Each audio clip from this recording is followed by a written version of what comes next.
Não é incomum algumas pessoas terem o hábito de prometer feitos extravagantes, mas é raro encontrar pessoas que também tenham o hábito de realizá-los. E a senhorita Kitty Talbot pertencia ao segundo grupo. Menos de 3 semanas depois daquela manhã sombria na sala do chalé Netley, ela e Cecily chacoalhavam a bordo de uma diligência a caminho de Londres.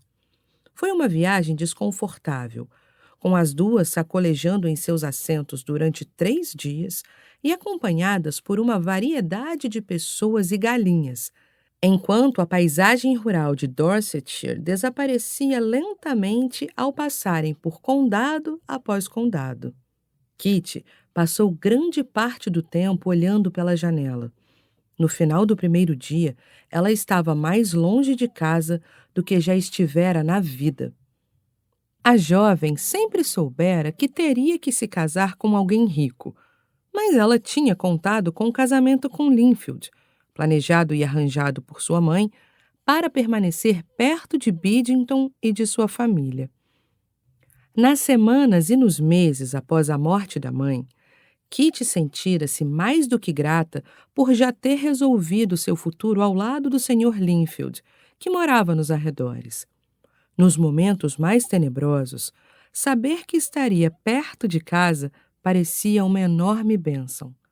Porém, naquele momento, tinha deixado para trás quase todas as irmãs. A cada quilômetro que a afastava de Biddington, o aperto em seu peito aumentava. Tinha tomado a decisão certa, a única decisão possível. Mesmo assim, parecia muito errado estar longe delas. Como tinha sido tola em confiar na honra do Sr. Linfield. Ainda não conseguia entender, porém, como ele deixara de amá-la num piscar de olhos. A senhorita Spencer era realmente bonita, mas burra como uma porta. Não fazia sentido que tudo tivesse acontecido tão depressa. Além do mais, Kitty tinha a impressão de que o restante dos Linfields não morria de amores pela senhorita Spencer. O que havia deixado escapar? Que tola! Repetiu ela, dessa vez em voz alta. Cecily, sentada ao lado, lançou-lhe um olhar ofendido. Não estou falando de você, mas de mim, explicou Kitty. Do Sr. Linfield, na verdade. Cecily bufou e voltou para seu livro. Depois que o pesado volume dado pelo pastor foi encontrado, ela insistiu em levá-lo para Londres. Embora Kitty tivesse argumentado que um livro daquele tamanho talvez não fosse a melhor companhia numa viagem de 150 quilômetros. Você quer que eu fique totalmente infeliz, Kitty? Perguntara Cecily, com um ar dramático. A resposta sincera, naquele momento, encarando com impaciência a bagagem volumosa da irmã, teria sido sim. Mas Kitty cedera e se resignara a arrastar aquele peso absurdo até Londres. Mais uma vez, amaldiçoou a decisão cara e ridícula do pai de enviar Cecily para ser educada no seminário de Bath para jovens moças durante 2 anos. Tinha sido uma decisão totalmente motivada pelo desejo de impressionar a sociedade local, em especial os Linfields. Mas a única coisa que Cecily pareceu ter conquistado naquela temporada fora um senso inflado de sua superioridade intelectual. Apesar de sua defesa apaixonada do livro, Cecily não vinha prestando muita atenção nele. Em vez disso, perturbava Kitty com as mesmas perguntas que a obcecaram durante toda a viagem. Tem certeza de que compreendeu a carta de tia Dorothy corretamente? Sussurrou, enfim, levando em conta as repreensões anteriores de Kitty, que não desejava compartilhar assuntos particulares com toda a carruagem. De que outra forma isso poderia ser compreendido? Retrucou Kitty com uma boa dose de irritação. Ela suspirou, acalmou a voz e explicou outra vez, com uma imitação sofrível de paciência. Tia Dorothy conheceu mamãe quando as duas trabalhavam no Teatro Lyceum. Eram muito próximas, Mamãe costumava ler as cartas dela em voz alta para nós, lembra? Escrevi a ela pedindo ajuda e tia Dorothy se ofereceu para nos apresentar à sociedade londrina. Cecily pigarreou. E como você pode ter certeza de que tia Dora é uma mulher respeitável com uma boa moral cristã? Podemos estar entrando em um covil de perversidade. Sabe, acho que o tempo que você tem passado com o pastor não está lhe fazendo muito bem, disse Kitty severa.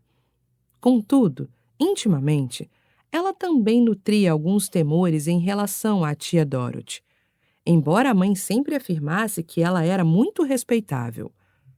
Mas não adiantaria confiar suas inseguranças a Cecily, já que a mulher era a única opção que tinham.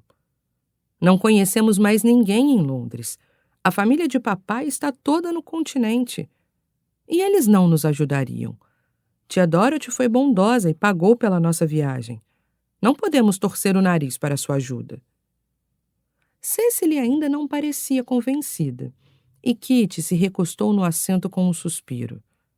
As duas teriam preferido que Beatrice fosse a acompanhante de Kitty naquela missão. Mas, no final da carta, tia Dorothy dera instruções muito claras. Venha acompanhada de sua irmã mais bonita. E Beatrice, como ela própria se descrevia, parecia metade menina, metade testa. Cecily era dona de uma beleza doce, o completo oposto de sua natureza emburrada. Era a escolha óbvia. Kitty esperava que não fizesse diferença o fato de a irmã ser uma chata. Ela se reconfortava ao pensar que Beatrice era a melhor pessoa para cuidar da casa e das irmãs mais jovens. Se Cecily estivesse em seu lugar, não haveria uma casa para salvar quando voltassem. Ainda acho que seria melhor dirigir nossos esforços para a busca de um emprego honesto e proveitoso, disse Cecily. Com minha educação, eu poderia ser uma ótima preceptora. Houve uma pausa enquanto Kitty considerava como seria terrível deixar a responsabilidade das finanças familiares nas mãos de Cecily. Seja como for, disse Kitty em voz baixa e cautelosa. Um salário de governanta não passa de 35 libras por ano. Não seria suficiente. Me casar com um homem rico é a forma mais rápida de sairmos dessa confusão. Cecily abriu a boca, talvez para fazer outro pronunciamento crítico e inútil.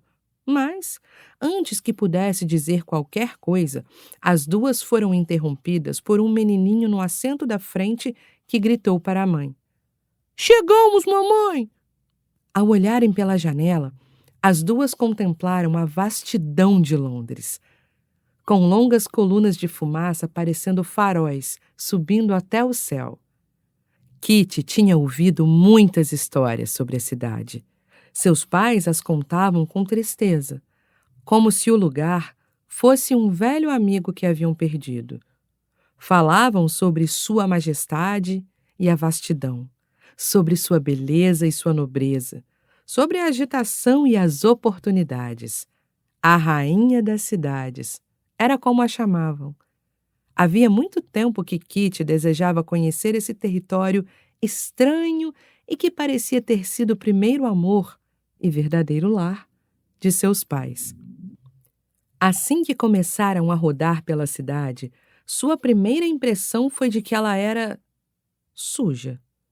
Havia fuligem por toda a parte, fumaça saindo de chaminés e excrementos de cavalo no meio da rua. Era suja e confusa, com ruas que se cruzavam de forma rude e depois partiam num zigue-zague em outra direção. Construções pendiam em ângulos bizarros e nem sempre eram quadradas ou retangulares, mas desenhadas com descaso, como se feitas por uma criança. E de fato havia agitação, mas era tanto barulho. O som incessante de rodas e cascos batendo no calçamento, gritos de vendedores ambulantes e uma sensação de pressa, pressa, pressa. Londres era barulhenta, confusa e suja, exigia atenção e respeito, e era tão Magnífica! Kitty suspirou. Finalmente chegamos, Cecily.